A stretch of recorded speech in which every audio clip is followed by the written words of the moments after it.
Welcome, and thanks for being a part of Team Hope. Team Hope is anyone who's doing whatever small thing they can to add a little more hope, a little more resilience into the world. So today we're looking at some strategies in a variety of ways that they can be used to bring just a little more hope, a little more connection, a little more resilience into the world. This intervention or strategy is called Reflect, Honor, and Connect. And if you think about conversations that you have with people, many of us naturally do reflect, honor, and connect, but I connected it with the neuroscience of what makes this particular order so helpful to our brain so that we can actually practice it and get better at giving people's brains what they need in a moment of pain or in a moment of joy. Reflect, honor, and connect is actually a way of being. It's not something we do to people. It's a way of being with people. As you will see in our beautiful graphics developed by Jason Bunting and his team at the developmental centers in Ohio. So thank you, Jason. So the first part of Reflect, Honor, and Connect is to reflect back with compassion what you've heard someone else say. So Dan Siegel's neuroscience research shows us that when we hear back what we've said, it's very calming to our brain. Our brain knows we've been heard. With the best of intentions, many of us go, yeah, I get it. But we now know from neuroscience research that literally hearing back that someone actually heard us is very calming. And it's slightly different that, yeah, got it, which isn't bad, but we're going to take it to the next level. So reflect back with compassion what you heard them say. Doesn't mean you're agreeing with them. It doesn't have to be something you agree with. You're just letting them know, I hear that this is really important to you. You don't even have to guess at emotions. And in fact, when we do guess at emotions, our fear center doesn't like it. And it really doesn't like it when someone guesses correctly. Did you ever say to someone, wow, I can see you're really angry. And the next thing you know, they're in your face. I'm not angry. That's a fear center saying, don't tell me how I feel. So you can easily say, wow, I can see this is really important to you.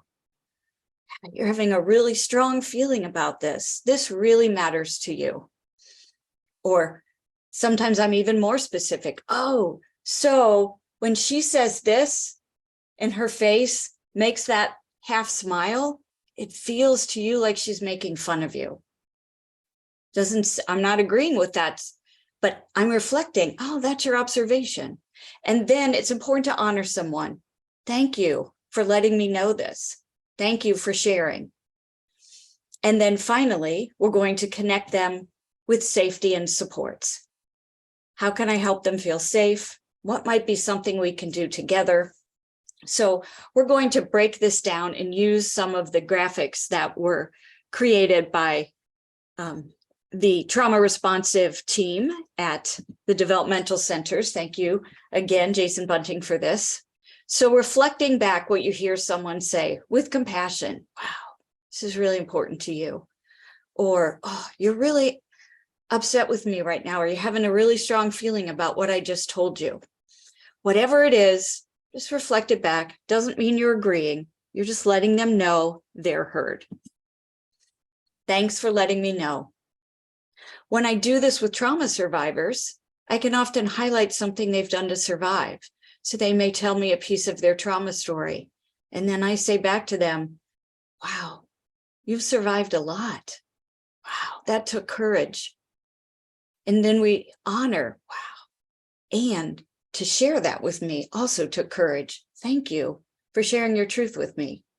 Thank you for trusting me with that. There's a variety of ways we can let people know that we are grateful for the courage it takes to be vulnerable and share with us. And then finally, how do we want to connect with them? So now that their brain has received dopamine because they've heard back what you've said to them, they've received oxytocin. Thank you, Lou Cozzolino, for pulling together that research. It shows whenever we use those lovely words our moms taught us, please, thank you, you're welcome, I'm sorry, excuse me, the brain gives us oxytocin, a neurochemical that's designed to make you want to work cooperatively with someone, whoever's around you, when it's released. even if you started off not wanting to work cooperatively with them. So those words really do make a difference in our lives. And now we're going to connect, because we've calmed the brain. We've helped the person want to work cooperatively with us. We're going to connect. Wow, I'm wondering how I can help you feel safe. Now, for some people, safe is so far out of their life experience that question is actually triggering. How might I help you feel more comfortable or give you a chance to just relax just a little bit? Or what might help you feel more comfortable? Because maybe your presence alone, because sometimes we're in positions of authority, oftentimes, whether we feel like we have it or not, and that position that we represent can feel unsafe. So instead of putting ourselves in the equation, we can take ourselves out of the equation. And what are some things that help you relax or start to get a break, take a breather? Another thing we can say is, oh, I bet we can figure this out together, or let's figure this out together. The brain loves to know it's not alone.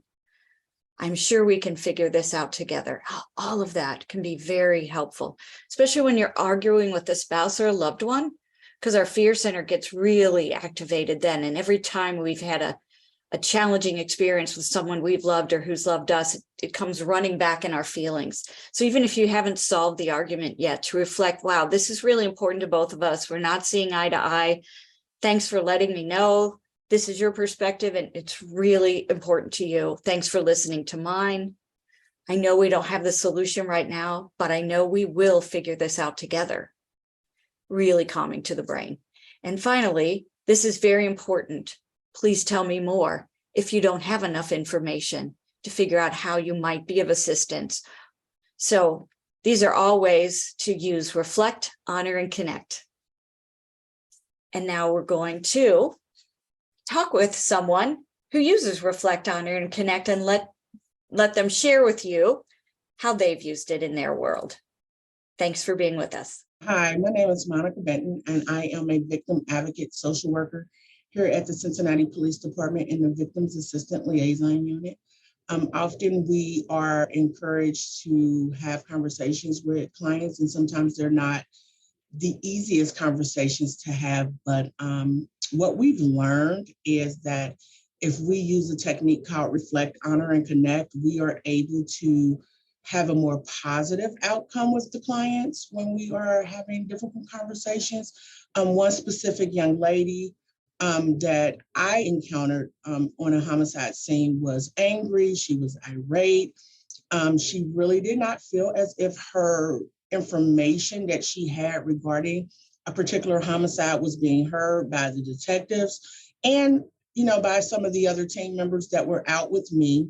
And so me and another one of my colleagues were able to pull her to the side and really just asked her what it was she wanted to say, and gave her an opportunity to just share, to be able to share her fears about the situation and be able to share the information that initially became very helpful to the detectives.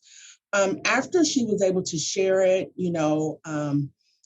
we always encourage them to breathe. We encouraged her to breathe. And then I said, I see that this is an upsetting situation for you, and that the individual who is deceased is very important to you.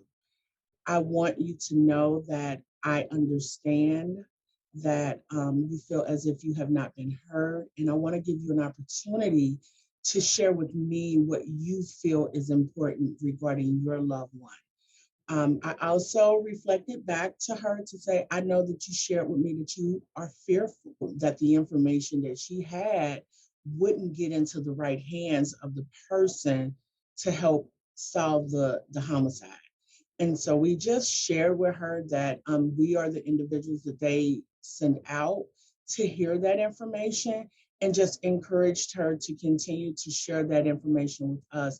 One of the most significant things about this particular situation, when we reflected back, we could literally see that her anger and some of the things that she was going through was beginning to decrease, like her anger was decreasing, her tone was decreasing, which also gave us an opportunity to further reflect on and I can understand that you are fearful about the situation, and just keep reiterating the words that she said.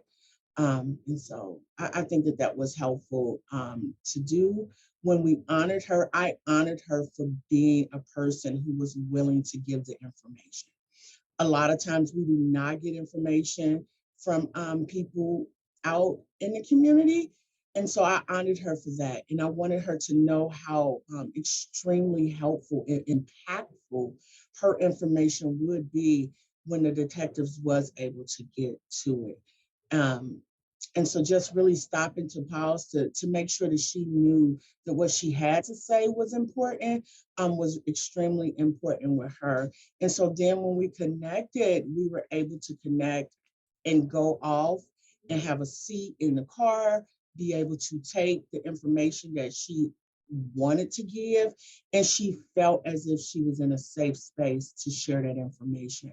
I hope that you can use Reflect, Honor, and Connect when you're doing your work, and basically just be able to stop and listen to the client and then reiterate what they shared and honor them for their time. And I hope that you get the same connections that we get when we use the technique as well.